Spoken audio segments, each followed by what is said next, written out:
We have come such a long way. We've already talked about 80 of the top 100 players of the 2000s for fantasy football. And now we are inside the top 20. We're going to be looking at 20 through 11 in this episode here. Let's tune in.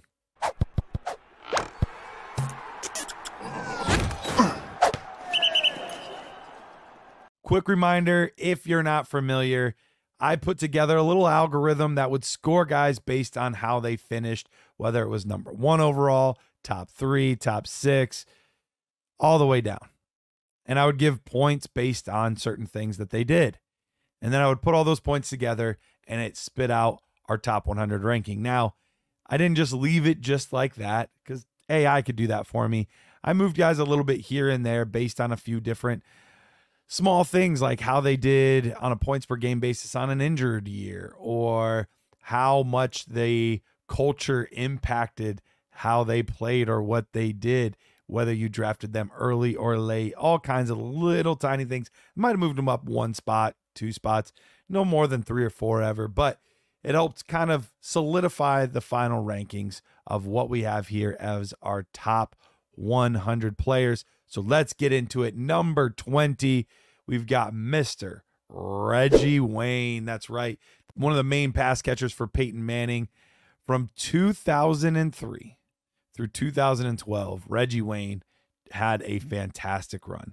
During that time, he had 7 wide receiver 1 seasons, 2 wide receiver 2 seasons. So 9 years where he was just an absolute monster. Now, he never quite climbed to the peak to be the number 1 overall guy, but he did have 3 seasons where he was a top 3 guy, an additional season where he was a top 6 guy.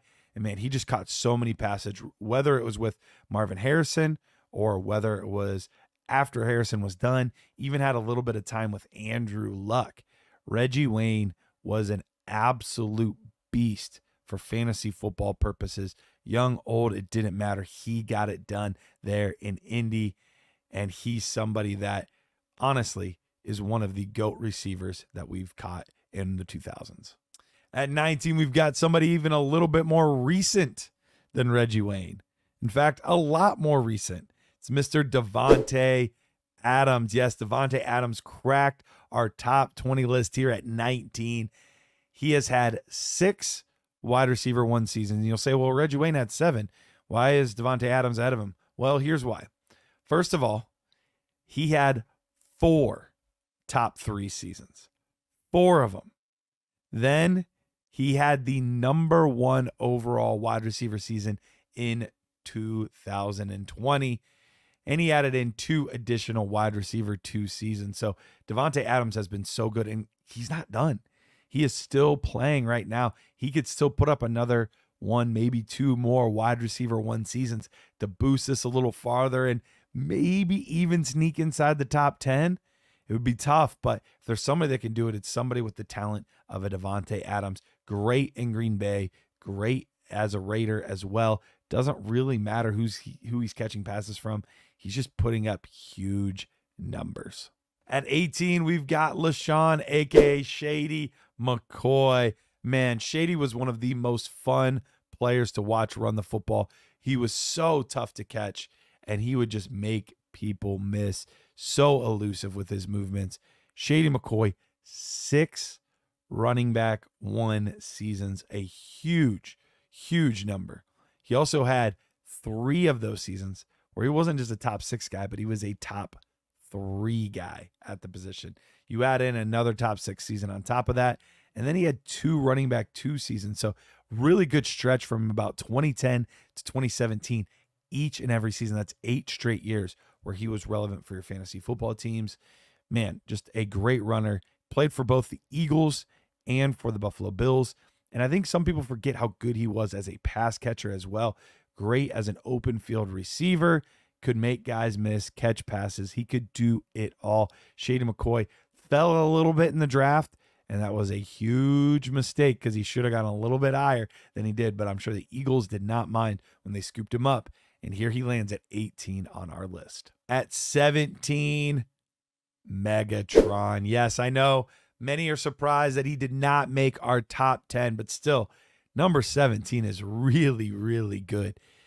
Megatron had 2 seasons where he was the wide receiver 1 overall, and they were back-to-back years. In 2011 and in 2012, he was a monster, an absolute difference maker for your fantasy football teams. But it wasn't just that. He had 6 total wide receiver 1 seasons as well. So he had that high-end production, but he also had many seasons where he was just solid as well.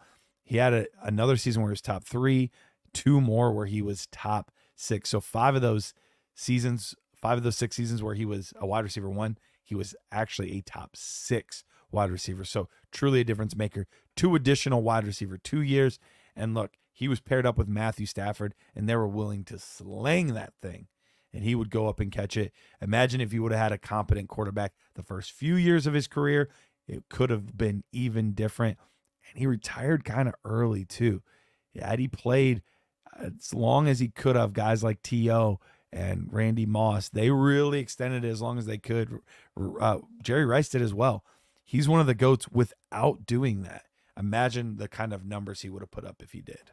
All right, it's not normal to say that the GOAT of football is this low on a list, but Tom Brady comes in at number 16. Now, I know what you're thinking.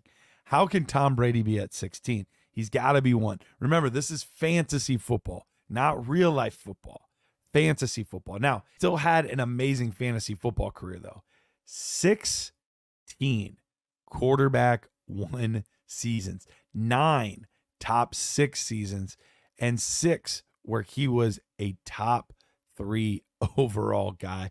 Just some unreal numbers from the GOAT, Tom Brady. But when it was all said and done, he did also finally get that 1 quarterback 1 season overall, and that was with Randy Moss in 2007. He was the number 1 overall fantasy football quarterback.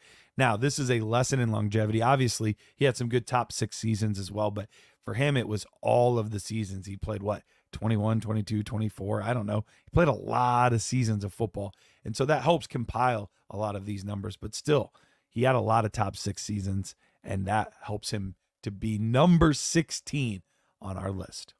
At 15, got another current player, Christian McCaffrey. Now, I have a feeling Christian McCaffrey is going to end up being a top 10 guy when it's all said and done. And he might have already had he not had those 2 injury-plagued seasons in 2020 and 2021. But even during those years, he was amazing. In the 3 games in 2020, averaged 30 points a game, would have easily been the tops for the season. And in 2021, he was averaging through 7 games, 18 points per game. That would have put him real close to the top as well, probably a top 6 season from him there. But still, even without those seasons, 2 running back 1 overall seasons, 2 other top 3 fantasy football seasons, and one of those he just barely missed out to Saquon Barkley in that year, then has an additional running back 1 season in 2017. So 5 RB1 seasons, 2 in the top overall spot, 2 more in the top 3. So 4 top 3 seasons. That's just gross. That's just gross for him to do what he's done in his career. And it doesn't look like he's slowing down. Currently going to be the cover of Madden this year. So let's hope the Madden curse does not apply to Christian McCaffrey. But love what we've had out of him over the past few years and expect him to be in the top 10 very soon. Man, this next guy, if we could have only, actually the next 2, if we could have only gotten their 90s numbers, these guys would have easily been inside the top 10. But we don't, and we're not going to belabor the point. So let's look at Randy Moss. Randy Moss at 14. Dude had 8 wide receiver 1 or wide receiver 2 seasons. Just monster numbers.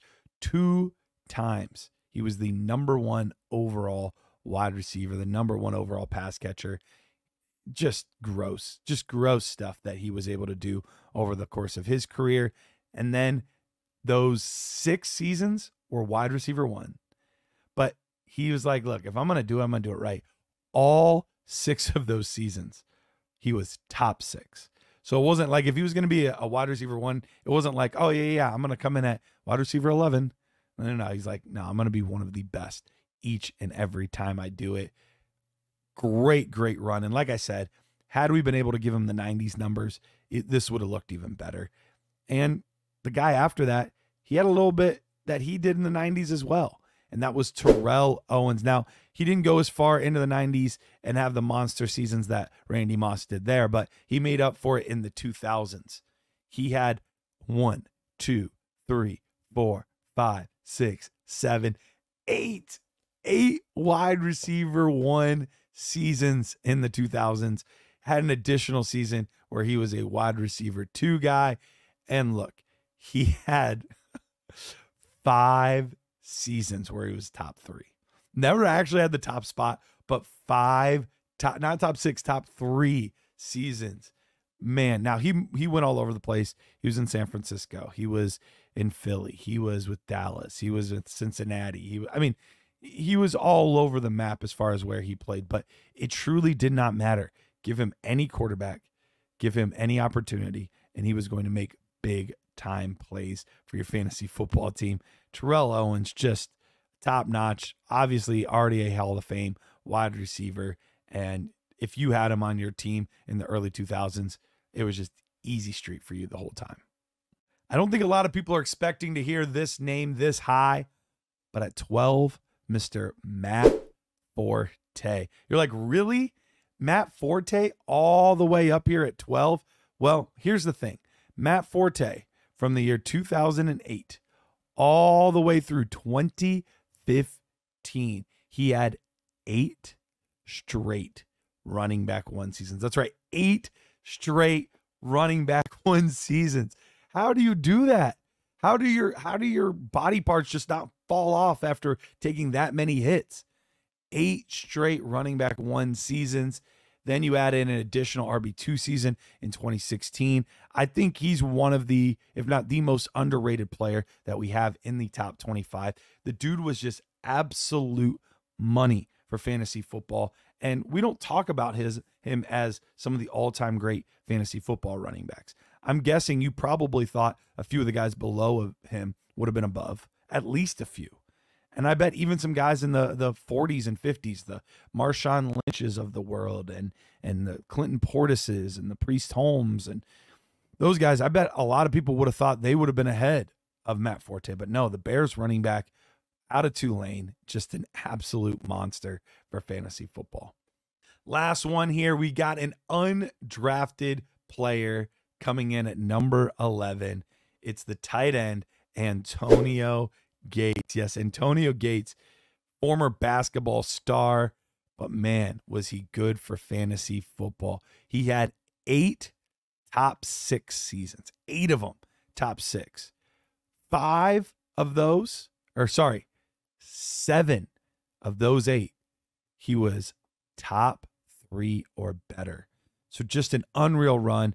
2 times he was the number 1 overall tight end. For him to acclimate to football as quickly as he did and to do just the absurd things that he did with Phillip Rivers as his quarterback, those two were fantasy football gold each and every year, especially that run from 2004 to 2010 was just, a thing of absolute beauty. Then stuck in an additional top 3 season in 2014 just to show the haters that he still had it and could still get it done. Antonio Gates comes in at number 11. Guys, that means we are now down to the top 10. Do your best.